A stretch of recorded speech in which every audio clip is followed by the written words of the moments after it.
In last video, we have discussed about the syllabus, books to study and how to prepare for the paper 1 of UGC NET. Paper 2 is more important than paper 1 because it has more weightage. On that note, we are going to discuss about the paper 2 of UGC NET, that is forensic science. In that, we will discuss the syllabus, some books which are strongly recommended from my side, how to prepare for it, how much time requires to study, and my personal experience while preparing for this paper. Hello guys, this is Tushar Rajaram Ahire. Welcome back to Tushar's Online Forensics. And without any delay, let's start our online forensic class.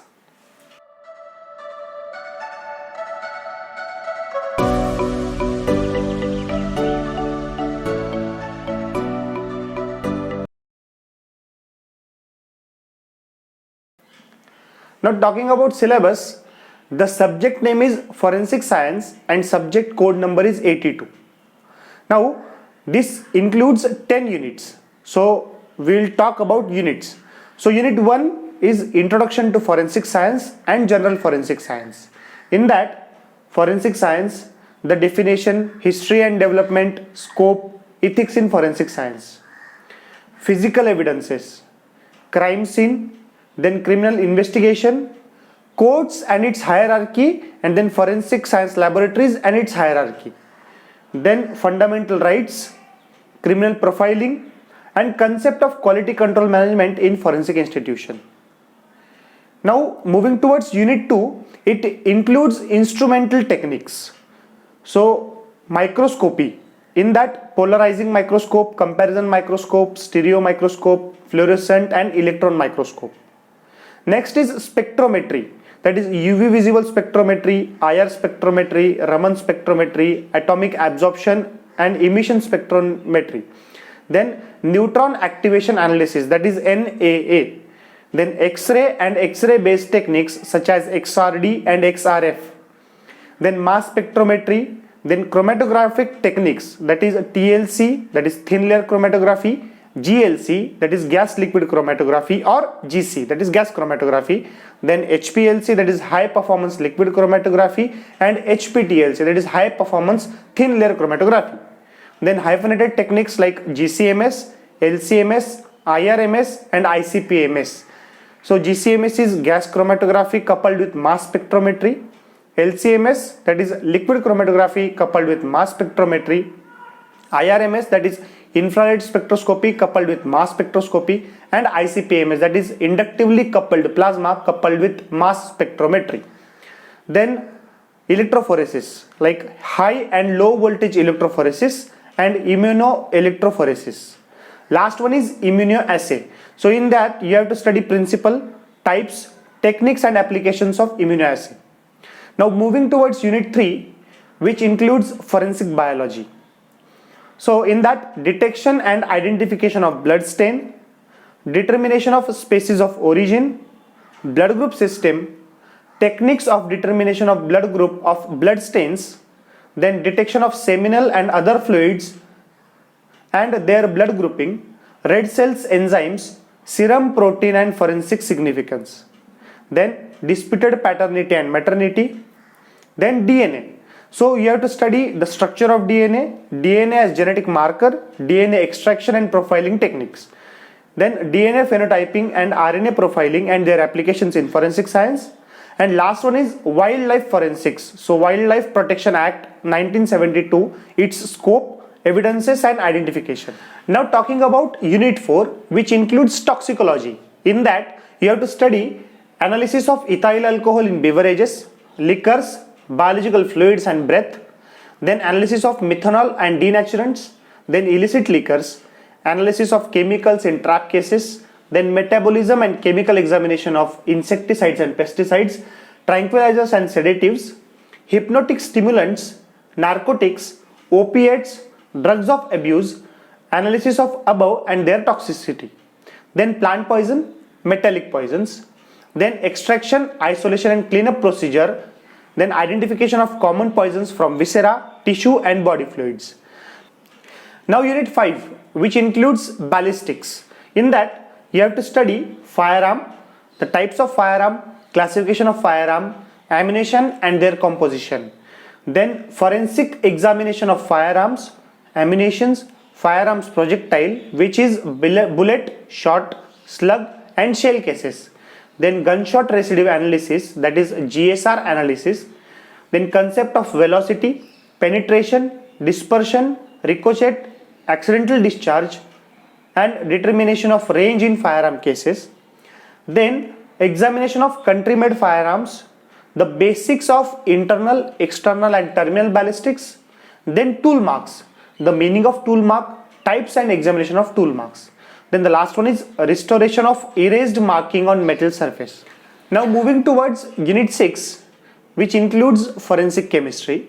In that, fire and arson, analysis of petroleum products and other incendiary materials. Then explosives, the definition of explosive, types of explosive and analysis of it. Then bombs, country made bombs, improvised explosive devices, that is IEDs and their examination. Then investigation in explosion and arson related cases. Then photography, types of photography, application in criminal investigation and forensic evidence examination. Now talking about unit 7, which includes forensic chemistry and mobile forensics. In that, hair and fiber, the nature of hair and fiber, types of hair and fiber, structure of it and examination of hair and fiber. Then pollens and diatoms, their application in forensic investigation. Then dust and soil, the nature of dust and soil, types of dust and soil and forensic examination of it. Then paint, lacquers and varnishes, the nature of it, composition and forensic examination. Then glass, the composition of glass, types of glass, fractures in glass and examination of it. Then cement, mortar and concrete, the general composition of it and forensic analysis of it. Now moving towards mobile forensics, computer forensics, that is introduction of it, types of computer crimes, digital evidence seizure, acquisition and forensic examination and mobile phone forensics. Now talking about unit 8, which includes fingerprint. In that, fingerprints, the history, characteristics, types, classification, preservation, development, lifting and comparison, examination of chance print, computerization of fingerprint and AFIS, that is automated fingerprint identification system. Then track marks, that is footprints, shoe prints, tire marks, their preservation and casting, comparison, skid marks and gait pattern. Then biometric system of identification and its relevance.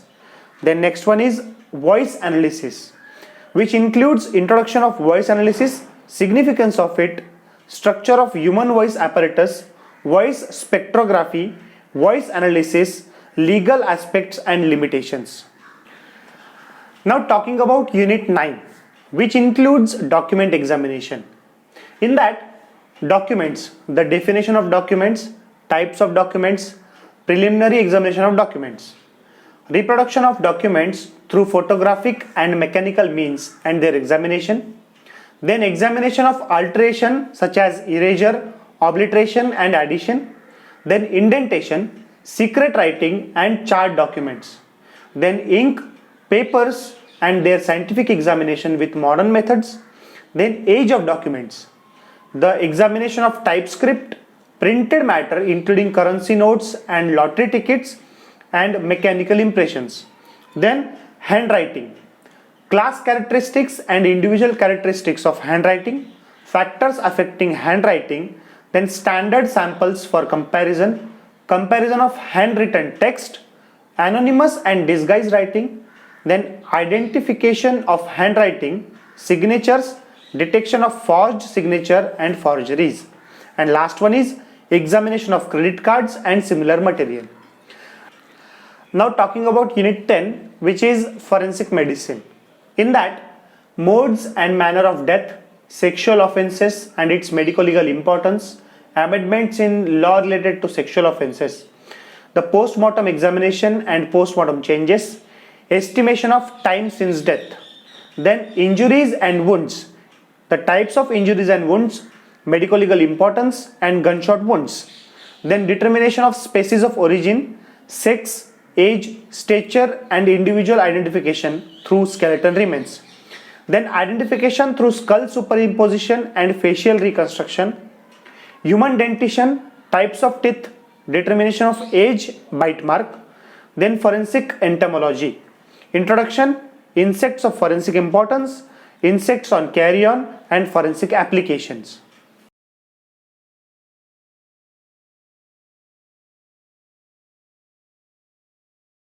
Now talking about books.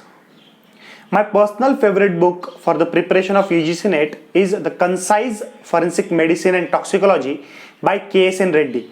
This book is specially for forensic toxicology and medicine.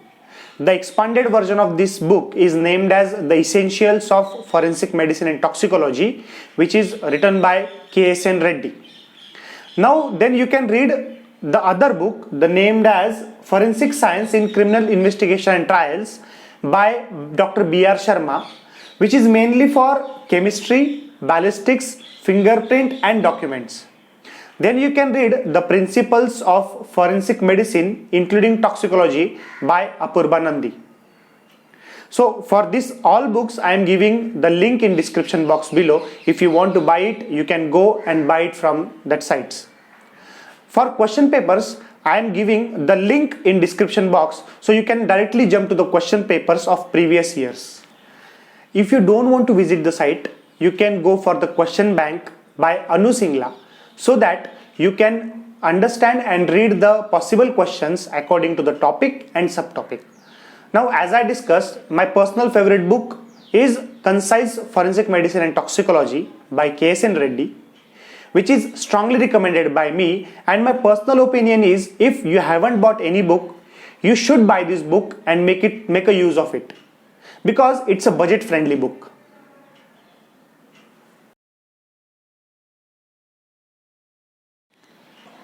Now coming to the topic, how to prepare.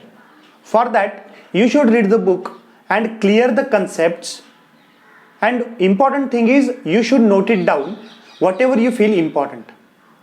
After reading the book and going through the question papers, you will be able to understand the important and repeatedly asked question. The important and main thing is you should write it. To make notes, you can use anything as per your convenience, but try to note it down in a notebook so that you can use it or read it prior to the exam. Now whatever I am sharing with you is my personal experience and it works. If you write it down, it definitely works.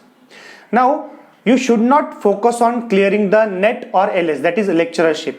You should focus on clearing the JRF, that is Junior Research Fellow, so that you can do your PhD full time without any financial issues. Now the important thing is we should not just read the concept or topic, or we should not memorize it. We should understand the basic of any topic. For example, I am studying fingerprint.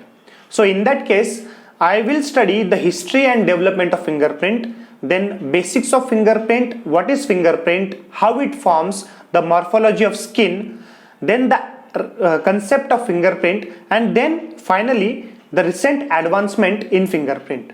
So this is the step-by-step study. If you will definitely do it, you will be clear with your concept. Now my personal opinion is we must try for it. We should not give up at any point of time. And to achieve it, we should give our 100% efforts in it. One day definitely we will achieve it if our efforts are pure. Once you are clear with your concept, go through the previous year question papers. At least you should refer previous 10 years question papers. Now there is another way of study. First, seriously go through the previous year question papers and carefully study it. Then read and clear the concepts around it. What does it mean? For example, the question is, which of the following is the name of fingerprint classification system based on 10 fingers? The options are Galton system, Fault system, Bertillon system and Henry's system. Now the answer is Henry's classification system. So what I'll do, I'll study the Henry's classification system in detail so that if any questions comes from it, I will be able to answer it correctly.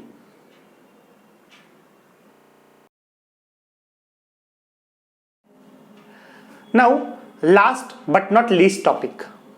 How much time requires for the study? Now, this is depending upon the individual's ability to understand the concept. But if you'll study in planned and disciplined manner, as I discussed earlier in this video, the time requires for the study or for the preparation is 3 months according to my knowledge. For clearing the net, you need to focus on 3 things, that is planned study, disciplined study and continuous study. So guys, study well in disciplined and planned manner. So this is it for this video. Guys, if you have any queries regarding this topic or any other topic, please feel free to use the comment section below and let me know your thoughts. Also, I am starting my new batch of UGC NET 2021 from 1st of April. If you are interested, please contact me on the given mail ID in the description box and get the details as early as possible. I hope you have understood all the aspects I have discussed in this video. If yes, please press the like button and share this video to UGC NET aspirants as well as your friends and family. Don't forget to subscribe if you are new here. We will meet in the next video. Till then, study well. Bye bye.